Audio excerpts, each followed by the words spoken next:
Jurassic park series के 6th और last part के रूप में पिछले हफ्ते रिलीज हुई जुरासिक वर्ल्ड डोमिनियन। आज से लगभग 30 साल पहले 1993 में जुरासिक पार्क के फर्स्ट पार्ट से इस मिस्टीरियस डायनासोर वर्ल्ड की शुरुआत हुई थी। जुरासिक पार्क सीरीज की 3 मूवीज के 14 साल बाद 2015 में जुरासिक वर्ल्ड नाम से इसी फ्रेंचाइजी को रीबूट किया गया और इसी सीरीज का second part Jurassic world fallen kingdom की एंडिंग सभी डायनासोर्स को इस पूरे वर्ल्ड में रिलीज कर चुकी है और ह्यूमंस और डायनासोर्स की को एग्जिस्ट करने की बैटल को दिखाती है Jurassic world dominion. Hi super fans, I am Swapnil और इस वीडियो में मैं करने वाला हूँ जुरासिक वर्ल्ड डोमिनियन का कंप्लीट ब्रेकडाउन और साथ ही बताने की कोशिश करूंगा सभी डायनासोर एग्स और कॉलबैक्स भी। तो without wasting any more time, let's begin the video.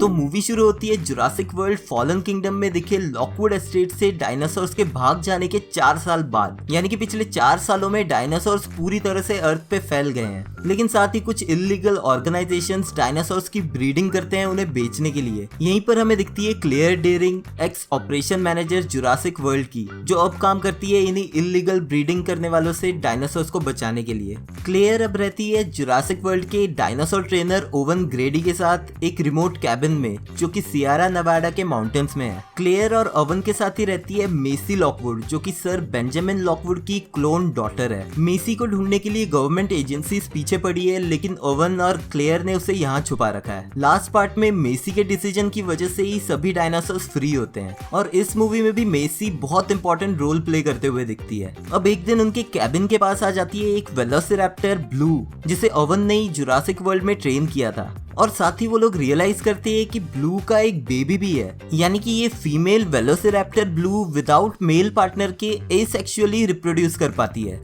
Asexual reproduction animals की बहुत सारी स्पीशीज जैसे कि hammerhead shark, Komodo dragons, starfish, कुछ लिजर्ड्स और इवन की एंट्स में भी बहुत कॉमन होता है। अब मेसी इस बेबी रैप्टर का नाम बेटा रखती है और ओवन की तरह वो भी इस रैप्टर के साथ कनेक्शन बनाने लगती है। अब दूसरी तरफ एक करप्ट बायोजेनेटिक्स कंपनी बायोसिन जेनेटिक्स के आदमी ओवन का पीछा कर रहे होते हैं वेलोसिरैप्टर ब्लू को पकड़ने के लिए। इस बायोसिन जेनेटिक्स के सीईओ के रूप में हमें दिखता है लुइस डॉडसन। लुइस डॉडसन जुरासिक पार्क की बुक्स में हेड ऑफ रिसर्च था बायोसिन का ही। जुरासिक पार्क के फर्स्ट पार्ट में लुइस डॉसन ही वो कैरेक्टर था जिससे जुरासिक पार्क का एम्प्लॉय डेनिस पैसे लेता है ताकि वो चोरी करके डायनासोर एम्ब्रियोज उसे दे सके। यहीं पर हमें दिखता है वो शेविंग क्रीम कैन जिसके नीचे हिडन कंटेनर है, जो कि मूवी के क्लाइमैक्स में हमें फिर से दिखेगा, लेकिन उसके बारे में बाद में बात करेंगे। अब ओवन और क्लेयर मेसी को छुपा के रखना चाहते हैं, लेकिन फिर भी वो उनसे छुप के आसपास के टाउन्स में जाती रहती है। टाउन में यहीं पर कुछ लार्ज डायनासोर्स जो कि अर्जेंटिनोसोरस स्पीशीज हैं को मूव करने के लिए मेसी ही टाउन के लोगों को फ्लेयर यूज करने का आइडिया देती है। इसी तरह की फ्लेयर यूज करके जुरासिक पार्क और जुरासिक वर्ल्ड के पिछले पार्ट्स में भी डायनासोर्स को मूव करते हुए दिखाया गया था। अब बायोसिन के आदमी मौका देख के ब्लू के बच्चे बेटा और मेसी को भी किडनैप करके ले जाते हैं। अब इस जुरासिक यूनिवर्स में डायनासोर्स के बच्चों को किडनैप करने की थीम पिछली मूवीज में भी दिख चुकी है। जुरासिक पार्क के सेकंड पार्ट में डायनासोर टी-रेक्स के बच्चे को किडनैप किया जाता है, तो वहीं थर्ड पार्ट में रैप्टर्स के एग्स चुराए जाते हैं और दोनों ही केस में डायनासोर्स अपने बच्चे और अंडों को बचाने के लिए खुद ही अटैक करते हैं। लेकिन यहाँ पर ब्लू की जगह क्लेयर और ओवन जाते हैं बेटा और मेसी को बचाने। अब इसी के बिल्कुल दूसरी तरफ हमें दिखती है एक जायंट लोकस्ट यानी कि टिड्डों की आर्मी जो पूरी फसलों को डिस्ट्रॉय करती जा रही है, लेकिन इसके साथ साथ वो ह्यूमंस पे भी अटैक करने लगे हैं। यहीं पर एंट्री करती है पेलियोबोटेनिस्ट एली सेटलर, जिसे हमने last time Jurassic park series में देखा था। अब एली नोटिस करती है कि बायोसिन सीड से ग्रो करने वाली क्रॉप्स को ये लोकस्ट अटैक नहीं कर रहे और उसे शक होता है कि इन लोकस्ट के पीछे बायोसिन का ही हाथ है। जब एली फर्स्ट टाइम इन लोकस्ट की आर्मी को देखती है तो वो अपने गॉगल्स निकालती है। ये कॉलबैक है जुरासिक पार्क के उस सीन का जब फर्स्ट टाइम एली डायनासोर्स को देख के सेम यही चीज करती है। अब यहाँ से एली जाती है अपने ex partner palaeontologist doctor Alan Grant के पास। जुरासिक पार्क के थर्ड पार्ट में भी एली को अपने बेटे को ढूंढने के लिए डॉक्टर एलन ग्रांट की हेल्प लेनी पड़ी थी। यहाँ पर एलन के इंट्रोडक्शन सीन में वो एक एक्सकेवेशन साइट पे दिखता है। ऐसे ही सिमिलर सीन जुरासिक पार्क के फर्स्ट पार्ट और फिर जुरासिक पार्क के थर्ड पार्ट में भी दिखाया गया है और बिल्कुल इसी मोमेंट पे जाके जुरासिक पार्क सीरीज का थीम म्यूजिक प्ले होता है। इसके अलावा भी मूवी में बहुत सारे सीन्स में जब एलन, एली और इयान को स्क्रीन पे दिखाया जाता है तब यही थीम म्यूजिक बैकग्राउंड में प्ले होता है।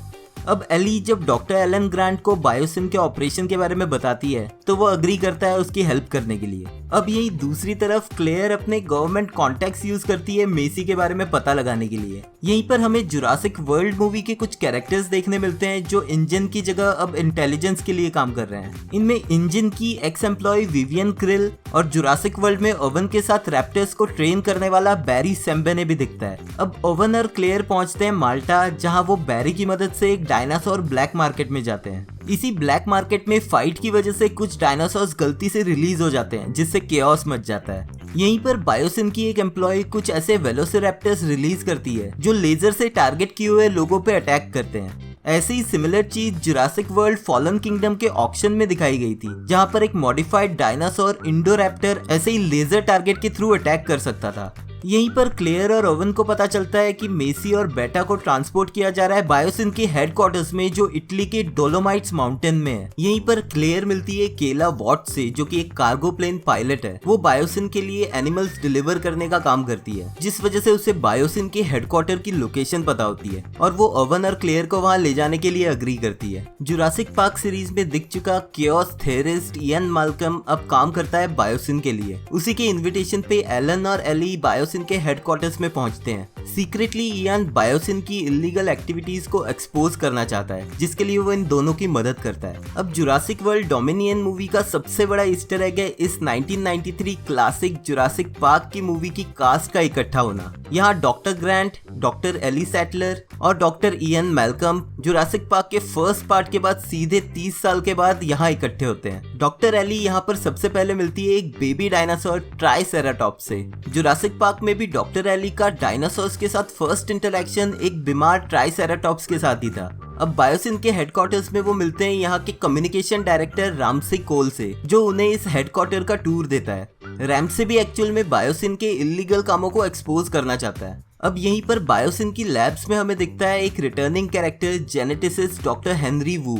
डॉक्टर वू ही वो इंसान है जिसकी वजह से पिछले पार्ट्स में दिखे कई जेनेटिकली मॉडिफाइड डायनासोर्स क्रिएट हुए थे, जिनमें इंडोमिनियस रेक्स भी था। अब यहाँ ये रिवील होता है कि डॉक्टर वू ने ही बायोसिन के लिए genetically modified giant locust create किए हैं, जो कि सभी क्रॉप्स को डिस्ट्रॉय करते हैं। लेकिन डॉक्टर वू का कैरेक्टर अब चेंज हो चुका है और वो खुद को रिडीम करना चाहता है। जब मेसी और बेटा बायोसिन के हेडक्वार्टर्स में पहुंचते हैं तो डॉक्टर वू मेसी से मिलके उसकी सच्चाई उसे बताता है। पिछले पार्ट की एंडिंग में हमें ये पता चला था कि मेसी को उसके ग्रैंडफादर ने अपनी बेटी के डीएनए से क्लोन करके बनाया था, लेकिन डॉक्टर वू यहाँ पे सच्चाई रिवील करता है कि मेसी को उसके ग्रैंडफादर ने नहीं बल्कि उसकी माँ शार्लेट ने ही क्रिएट किया है। शार्लेट ने मेसी को एसेक्सुअली अपने ही खुद के डीएनए से रिक्रिएट किया है, यानी कि बिल्कुल उसी तरह जैसे वेलोसिरैप्टर ब्लू ने मूवी की स्टार्टिंग में अपने खुद के बच्चे को क्रिएट किया। शार्लेट एक जेनेटिक डिजीज से जूझ रही थी जिसकी वजह से वो मारी भी गई, लेकिन उसने मेसी के डीएनए को ऑल्टर करके उसे इस जेनेटिक बीमारी से इम्यून कर दिया। अब डॉक्टर वू के हिसाब से मेसी और बेटा के डीएनए से वो क्योर क्रिएट किया जा सकता है, जिससे इन जायंट लोकस्ट को खत्म किया जा सकता है। अब मेसी को बचाने के लिए उसके अडॉप्टेड पेरेंट्स ओवन और क्लेयर काइला के कार्गो प्लेन से पहुंचते हैं बायोसिन के एयर स्पेस में, जहां पर उन पे अटैक करता है एक फ्लाइंग डायनासोर क्वेट्ज़ालकोट्लस,